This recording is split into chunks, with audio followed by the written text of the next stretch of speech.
Hello ನಮಸ್ಕಾರ ಎಲ್ರಿಗೂ. ಇದು ಶನಿವಾರದ ಈವ್ನಿಂಗ್ ಬ್ಲಾಗ್ ಆಗಿರುತ್ತೆ. ಸೊ ಈವ್ನಿಂಗ್ ತನಕ ಫೋನ್ ನೋಡಿಕೊಂಡು ಅದು ಇದು ಮಾಡಿಕೊಂಡು ಫ್ರೀಯಾಗಿ ಮಲ್ಕೊಂಡು ಎಂಜಾಯ್ ಮಾಡ್ಕೊಂಡು ಇದ್ಬಿಟ್ಟೆ. ಸೊ ಸಂಜೆ ಮನೆಯವ್ರು ಬರೋ ಟೈಮ್ಗೆ ಹೋಗಿ ಮನೆ ಕೆಲಸ ಮಾಡ್ತಿದ್ದೀನಿ. ಆಲ್ಮೋಸ್ಟ್ ಎಲ್ಲ ಹೆಣ್ಮಕ್ಳು ಇದೇ ಥರನೇ ಅಂತ ಅನಿಸುತ್ತೆ. ಸೊ ಅಡುಗೆ ಮನೆಗೆ ಬಂದುಬಿಟ್ಟು ಪಾತ್ರೆಗಳೆಲ್ಲ ವಾಶ್ ಮಾಡಿಬಿಟ್ಟು ಸಿಂಕೆಲ್ಲ ವಾಶ್ ಮಾಡಿ ಆ ಪಾತ್ರೆಗಳೆಲ್ಲ ಜೋಡಿಸಿಟ್ಟಿದ್ದೀನಿ. ಅದನ್ನು ಮತ್ತೆ ಜೋಡಿಸ್ಬೇಕು, ಅಲೈನ್ ಮಾಡಬೇಕು. ಅದಕ್ಕಿಂತ ಮುಂಚೆ ಗ್ಯಾಸ್ ಒರೆಸ್ಕೊಳ್ಳೋಣ ಅಂತ ಹೇಳಿ ಗ್ಯಾಸ್ನ ಒರೆಸ್ಕೊತಿದ್ದೀನಿ. ಗ್ಯಾಸ್ ಅಂತೂ ದಿನ ಒರೆಸ್ರು ದಿನ ಗಲೀಜಾಗುತ್ತೆ. ಕಾರಣಗಳು ಎಕ್ಸೆಟ್ರಾ ಆ ಥರ ತುಂಬ ಕಾರಣಗಳಿರುತ್ತೆ. ಪಾತ್ರೆಗಳೆಲ್ಲ ಎಲ್ಲೆಲ್ಲಿ ಸೇರಿಸ್ಬೇಕು ಅಲ್ಲೆಲ್ಲಿ ಸೇರಿಸ್ಬಿಟ್ಟು ಅಡುಗೆ ಮನೆ ಈ ಥರ ಕ್ಲೀನಾಗಿದೆ. ನೆಕ್ಸ್ಟು ಮನೆ ಒಂದು ಗುಡಿಸಿದ್ರೆ ಕೆಲಸ ಎಲ್ಲ ಮುಗೀತು. ಹಾಗಾಗಿ ಮನೆ ಪೂರ್ತಿಯಾಗಿ ಗುಡಿಸ್ಕೊಬಂದೆ. ಇವಾಗ ಹೋಗ್ಬಿಟ್ಟು ಫ್ರೆಶ್ ಅಪ್ ಆಗಿ ಬಂದಿದ್ದೀನಿ, ಮುಖ ತೊಳ್ಕೊಂಡು ಕ್ಲೀನಾಗಿ ಬಂದಿದ್ದೀನಿ. ಇದಕ್ಕಿಂತ ಮುಂಚೆ ಒಂದು ಶಾಪಿಂಗ್ ಹೋಗಿ ಬಂದಿದ್ದೀನಿ, ಆ ವ್ಲಾಗ್ನ ನಾನು ನೆಕ್ಸ್ಟ್ ಹಾಕ್ತೀನಿ.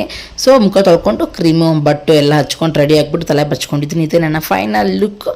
ಸೊ ನಾನು ಈ ಕೂದಲನ್ನ ಕಿತ್ತು ಒಂದು ಹತ್ರ ಸೇವ್ ಮಾಡ್ತಾಯಿದ್ದೀನಿ. ಈ ಸೇವ್ ಮಾಡಿ ಒಂದು ಪಾತ್ರೆ ಕೂಡ ತೊಗೊಂಡಿದ್ದೀನಿ. ಅದು ನೆಕ್ಸ್ಟ್ ವ್ಲಾಗಲ್ಲಿ ತೋರಿಸ್ತೀನಿ.